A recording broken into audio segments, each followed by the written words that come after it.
Dear students, as we have finished the chapter, that is chapter 1 from book 2, Challenges of Nation Building, so I thought I will again give you a revision, a brief summary of that chapter. So students, in this chapter we have seen about the process of partition. How did India got partitioned and on the eve of independence? How did India itself got independence, and how that challenges that India has faced after the independence and after the partition. So students, in this chapter, the first area that has been done is about the challenges. Okay. On midnight of 14-15 August, India got its independence. So 14th August, Pakistan was declared independent, and on 15th August, India was declared independence in 1947.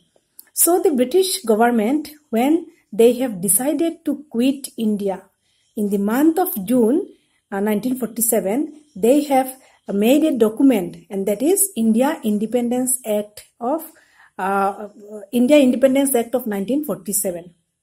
Then in the document they have written down so many things. The first thing that they have written down is about the discussion about quitting India. They have written down the point that British government is no longer will stay in India and they will quit India. And side by side they have also written down that India will be divided, India will be partitioned, and on the basis of two-nation theory, India will got divided and some part of India will be given to a new nation that is called Pakistan. Okay, so we all know during the freedom struggle, on the last part of freedom struggle, it was seen that many of the Muslim people like Muhammad Ali Jinnah, Shaukat brothers, Ali brothers, and so many people, they have decided that they won't stay in India and they wanted a new nation for themselves. So under the Muslim League, they have demanded for the creation of Pakistan. So that demand has been granted by the British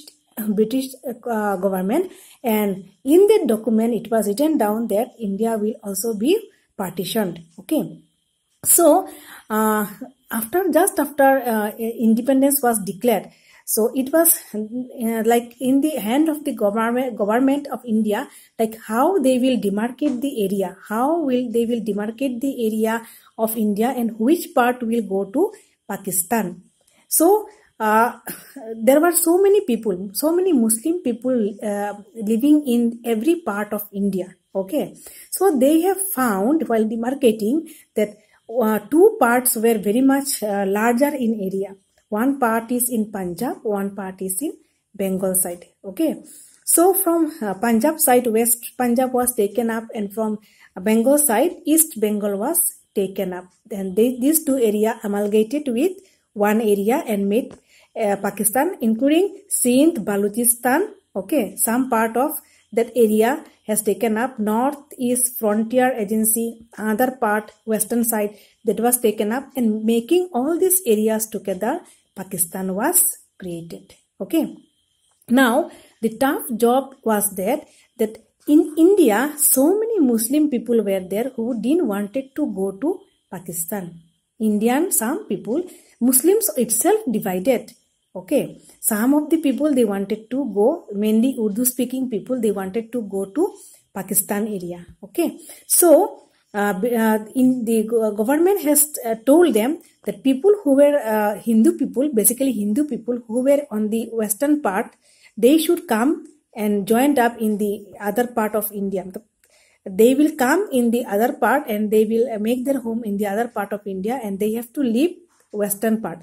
And in the eastern part, East Bengal itself was amalgamated with that area, western side. Okay.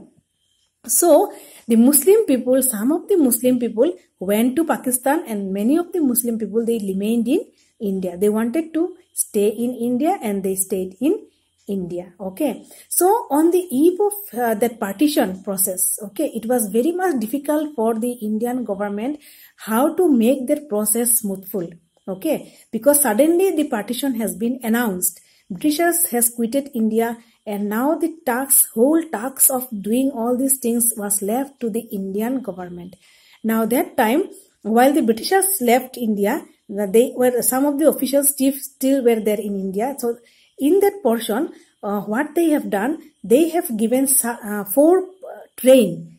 Okay, 4 train were being given up, 2 from that side, 2 from this side. Okay, 2 from Indian side, 2 from Pakistan side, that western side, and these people will come through train. So if we see the pictures, okay, these trains are so much suffocated with people, so much people were there in the train that the train cannot accommodate so many people.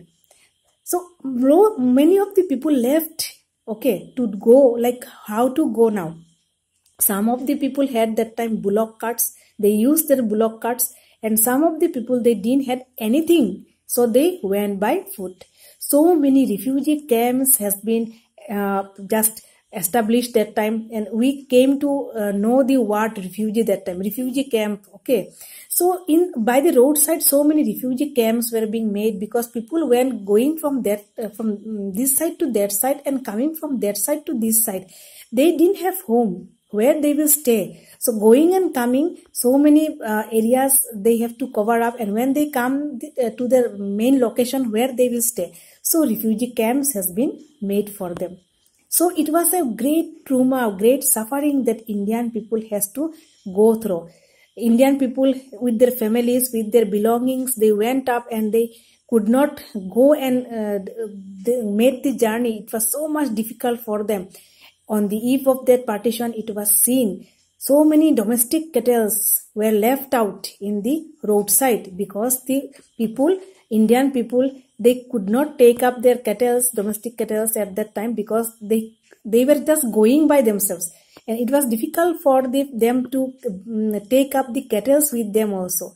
So it is very much difficult that time. So many people while going from this side to that side and coming from that area to this side, looted. Many women, girls were being raped, exploited.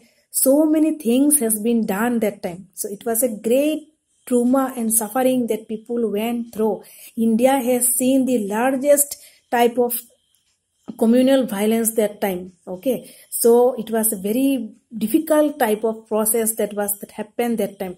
The writers, the filmmakers has described this partition as a division of hearts between the Hindus and Muslims in India. Okay, and not only the things were being partitioned or being divided.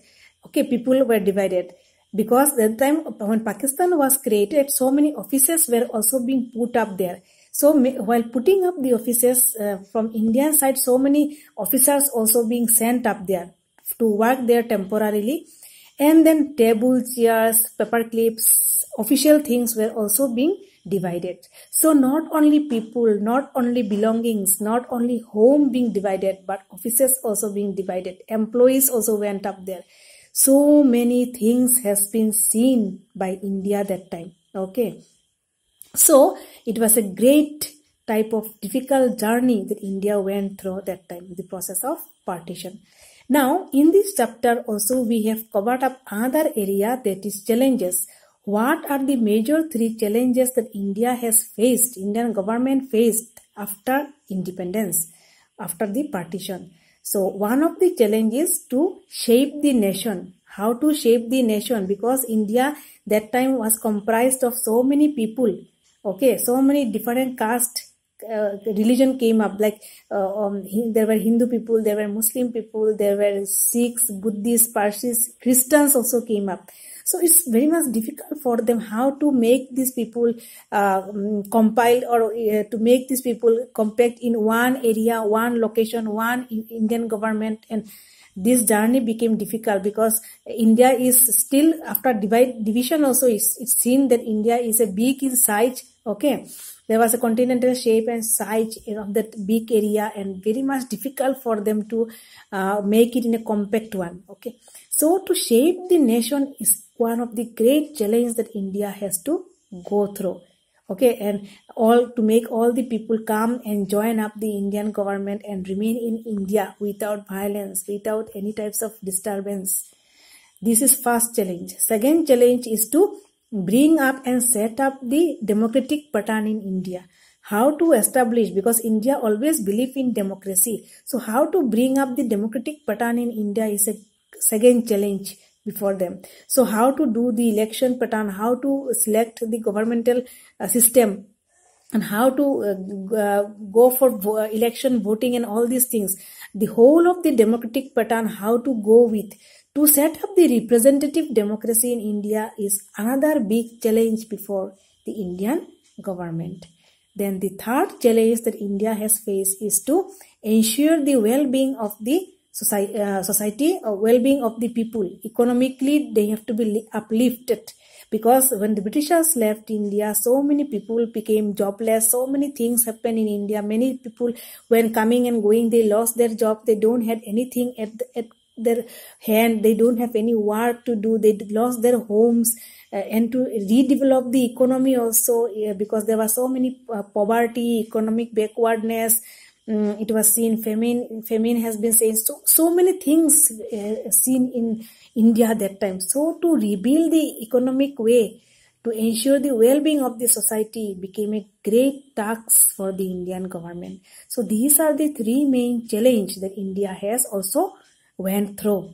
Okay, then another area that has been given up in this chapter is the problem of the princely states. On the eve of independence, there were so many princes, queen, kings were there in India. When the Britishers left India, they have, while making up the document, they have also written down one more point. And the point is for the kings, queens, and princes. So it was written down that this king, queens, princess, they can join Pakistan, they can join Indian government, or they can remain independent.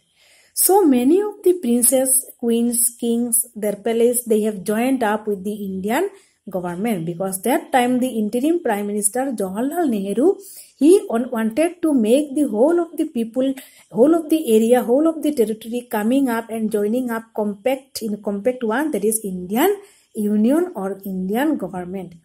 But some of the kings or queens, they were unwilling first, but later on joined. But then there also some aggressive people were there who didn't wanted to join, like the Nawab of Bhopal, Nizam of Hyderabad, Maharaja of Manipur, Maharaja of Kashmir, okay, Nawab of Junagadh. So these people, they didn't wanted to join up the Indian government or to go to Pakistan. They wanted to remain independent. But later on, Junagadh was joined up with the Indian government. They signed it, and then the problem remained mainly with the Nizam of Hyderabad. The Nizam of Hyderabad, one of the richest person that time, he was so much unwilling. He was a type of aristocratic type of king, and he was cruel towards his people. He always does some exploitation and oppressive policies towards his people. So the people, when came to know that they can join the Indian government, they thought that they will make a revolt. So they wanted to join, but Nizam is not allowing them, and even not going and joining up himself. So Indian government now sent an army there, and there was a fight went up between the army of Nizam, that is Razakars, and Indian army. And forcefully Indian army has taken over the whole of the Hyderabad, and afterwards Nizam forcefully has to sign the document, that is instrument of accession with Sardar Vallabhbhai Patel. Okay, he was the home minister that time, to whom the task of making the whole of the Indian government or Indian Union into one compact area was given by Jawaharlal Nehru. So Sardar Vallabhbhai Patel, then the home minister and deputy prime minister of India, he went with this task of making all the Maharajas who were unwilling to join, to make them join the Indian government. So this Nizam, he joined up. Then the Maharaja of or the Nawab of Bhopal, Junagadh, they joined up, and then remained the Maharaja of Manipur. So in Manipur, some people are willing to join the Indian government, but some are not willing. Even Maharaja is not willing. So by forcefully, Indian government has declared their state legislative assembly election, and then assembly election was held, and there Manipur was joined up with the Indian Union. Then there also was a problem of State Reorganization Act, which was to be done on linguistic basis. So Jawaharlal Nehru has appointed the State Reorganization Commission, which came into being in 1956 with the chairmanship of Fazal Ali. And then after so many disturbances in different parts of India, many states were given and reorganized on linguistic basis, and all the regional languages were being re-established, and that came to be known as State Reorganization Commission. Okay, and with that, so many regional languages came into being. Okay, and all the states, like 14 states and 6 union territories were created that time. But today, after that, so many states came into being, and today we are having 29 states and 7 union territories. So this is some of the challenges that India has faced in this chapter, and we have studied this chapter, partition of India, then problems of princely states, problems of state reorganization, and the main 3 challenges that India has faced on the eve of independence or after independence. So this is a small revision part of this chapter, students. I hope you will get through some ideas of this chapter. So thank you, students.